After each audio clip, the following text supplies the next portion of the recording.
Welcome back to another episode here on the Enneagram at Work podcast. I am your host, Sarah Wallace, and today we are going to interrupt the current series that we're in, the Derailers at Work series, talking about how each type can get off track, and insert a little current events, current news from in the Enneagram world. Psychology Today published an article on April 9th called, let me get the exact title here up. Why you shouldn't always trust personality tests. Personality tests are extremely popular tools, but are they actually accurate? And what the article has to say specifically about the Enneagram, I agree with. And I thought I'll share that with you. And this is something that is a really important takeaway and something that we share at the beginning of all of our workshops, the exact point that this article makes. Now, it sounds like it's a little dig on the Enneagram, but it isn't. It's really talking about how to approach it ethically, responsibly, and not, allowing the Enneagram to explain every single thing in our life. So we're going to talk about that in just a second. We had kind of a crazy week last week here at Enneagram MBA. We had 3 workshops. We had one way down south, and then we had 2 way up north in Canada. And they ranged from executive teams to 2 different departments having their own Enneagram training at various stages in the process, and then coming together for their own internal session that included an Enneagram, kind of starting to apply it right away in real life, which was very cool. So one group we did on Monday, and that was a follow-up to a group that we had worked with a couple times in the past. So we've introduced the Enneagram. This time we got to share some different pieces of the Enneagram. We had some more discussions around applying it in real life. And then our second group on the second day it was a new group to the Enneagram. And so that was an introduction workshop. And then they came together though that third day and shared their team maps, kind of shared where everybody was, things that were important for the rest of the team to know about them, working with them, preferences, that sort of thing. So I really liked that they added that into their team agenda on that third day, or that department agenda, because that's how you keep the Enneagram alive. That's how you use the Enneagram, which is a question that so many people ask. How do I actually use this? And so they started using it right away, talking about what each of them had learned. Now they're both kind of speaking the same language, have some sort of foundational knowledge that they're all kind of on the same page with, and now can have some of those conversations about working better together, that specifically cross-department collaboration. And then our executive team, so far the feedback has been around using the Enneagram for feedback. We had a visiting facilitator come in and help us deliver that one down in Dallas, Texas. And it sounds like the group loved the take on using the feedback to call people in as an invitation rather than calling them out, embarrassing them. And so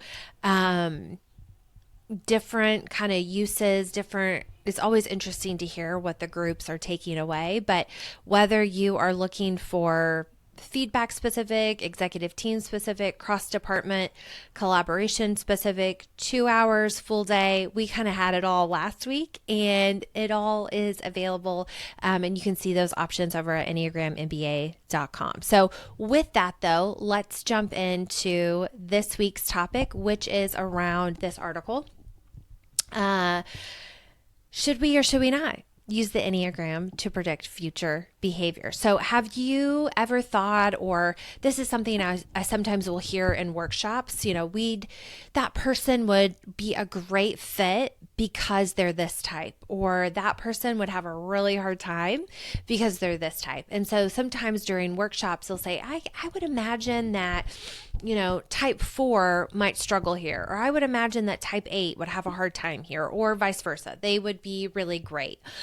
So today we're kind of going to unpack why that mindset misses the point and why the Enneagram is not here to predict the future, but rather help us understand the present so that we can better navigate the future more productively, with less stress, with less frustration potentially, and also kind of reflect on what challenges have happened in the past to also impact the effectiveness, the and I guess even the happiness of the future in our work relationships specifically.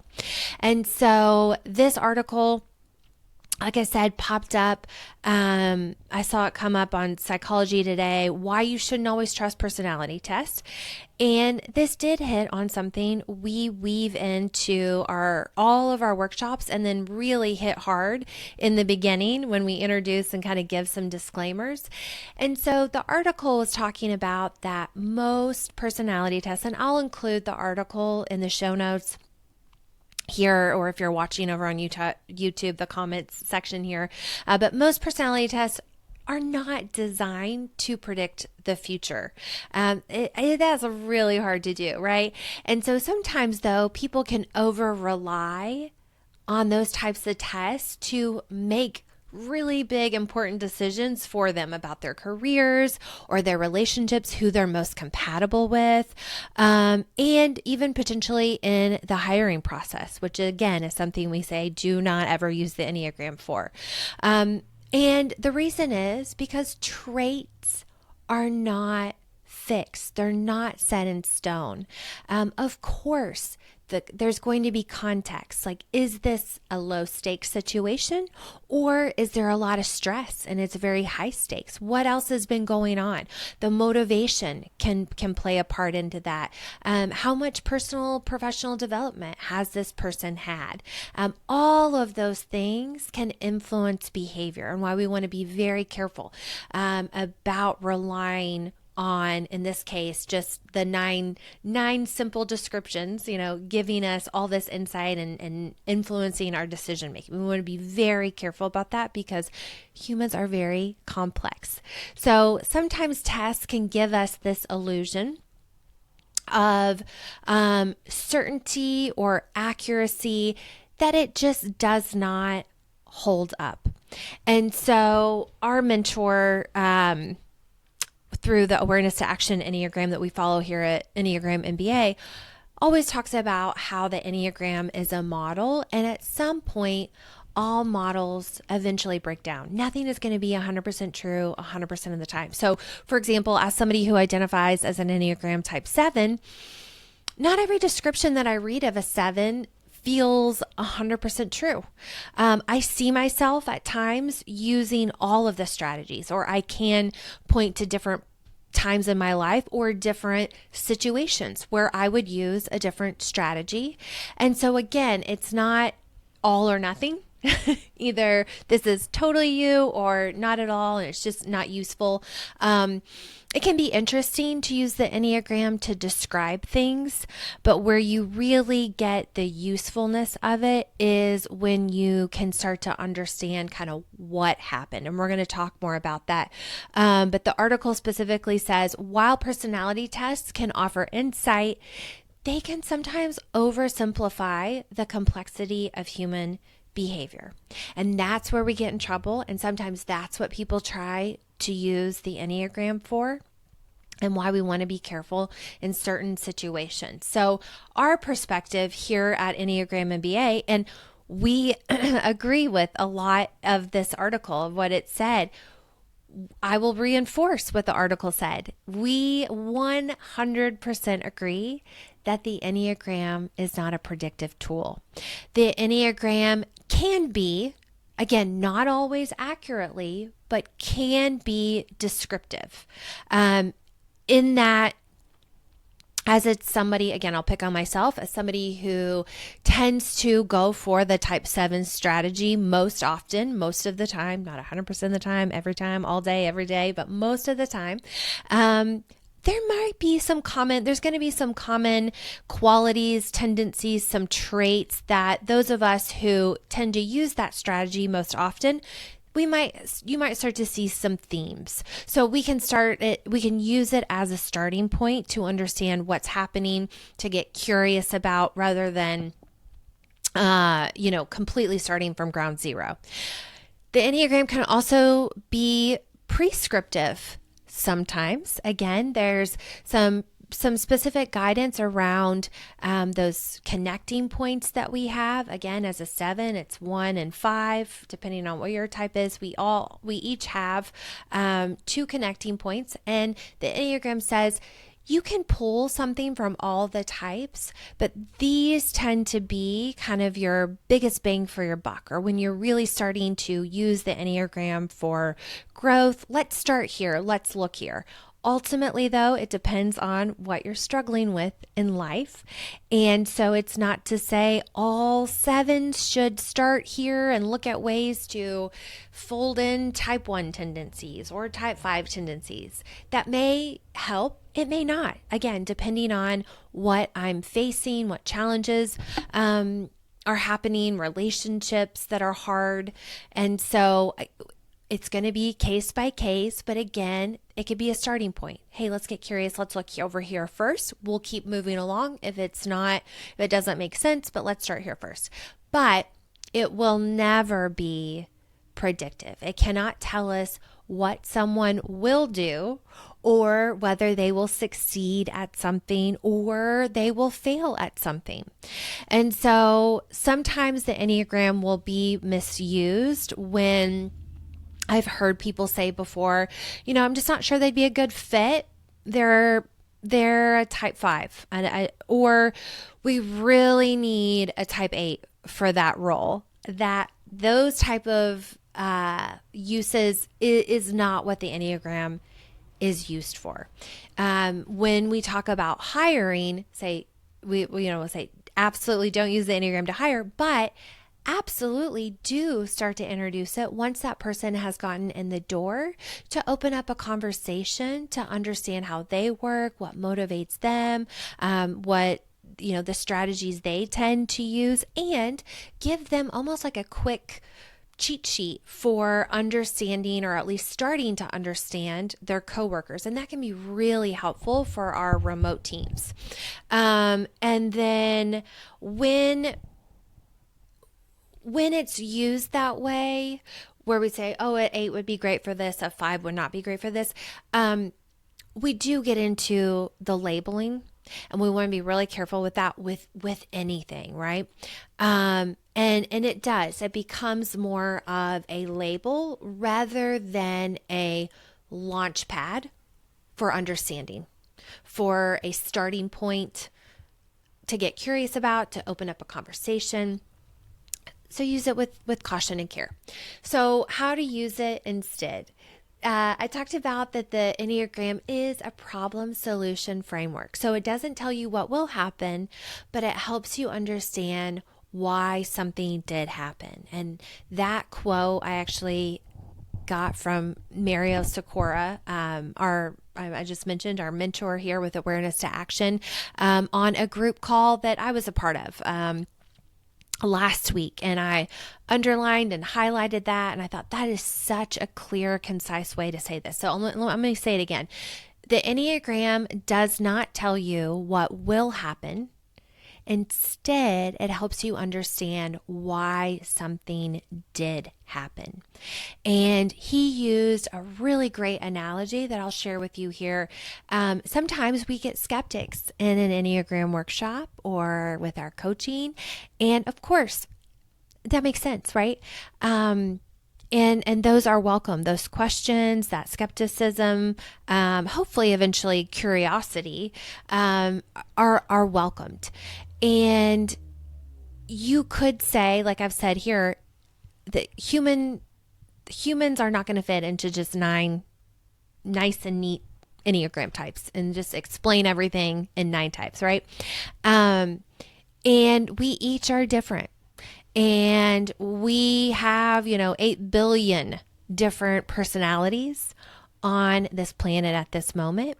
And Marielle was talking about how we can also look at people as kind of this or that, or there's two kinds of people.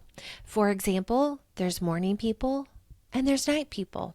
Now, this doesn't mean that all morning people never can stay up late and occasionally be a night person, or could never become a night person necessarily. He also said, night people can absolutely wake up early. However, there tends to be kind of an either or. And he said this is helpful to know because he used a personal example where he is an early bird. He's a morning person and his wife is a night owl. And he said, I'll be up 5 hours before she's up. And he might have been exaggerating. That he's like, this helps explain why when she might get frustrated because I fall asleep watching the movie after dinner, it's because I've been up since 5 a.m. or whatever it might be for whatever it is. And so that's how to think about the Enneagram. It's, again, we're not saying all the time, every time, but it's, hey, if you're a type 7 and you're a type 8 or identify with that strategy, here's why this challenge that you're having might be happening. Here's a place to start understanding what's going on and maybe give us some language to use, some additional insights about each other's perspective so that we can solve it and not necessarily avoid it every time, all the time in the future, but maybe navigate it in a healthier, happier way moving forward. And so we want to be just, again, very careful about predicting behavior based on type alone because it is very ineffective and it can be really misleading and potentially harmful to somebody's career path. So we just want to use it very, very cautious and responsibly. So we do not use the Enneagram, especially here at Enneagram MBA, to box anybody in. We use it to help teams understand what's driving behavior and ultimately how to work better together. And that doesn't mean we get along and we never have conflict. It's how to address and handle conflict and move through conflict more effectively with the goal of working better together. So the Enneagram will not tell you what someone will do. It can help you make sense of what they've already done and how to grow from there. So if you have been curious about using the Enneagram at work, but want to make sure that you do it in an ethical, really people first approach, I'm going to invite you again to check out our workshop options, our team building retreat options, our executive coaching options over at EnneagramMBA.com. We do have our certification process where it is really a combination of workshops following the success path with some individual typing and coaching mixed in there. So if that is something your team is looking to take on, something really meaningful, you'll see all of that over there at EnneagramMBA.com, or reach out and connect with me over at LinkedIn and drop me a personal message. So with that, as always, thank you for being here. If you have questions, comments, which I did have a few, and so I just kind of missed sharing those. I got into sharing about our workshop, so I'll have to bring those up next week and let you know. And then I always love hearing from you. So if you have questions or comments or concerns, let me know that too. And with that, I look forward to hopefully getting to see you in the next one where we'll jump back into the Derailer series, probably talking about type 4.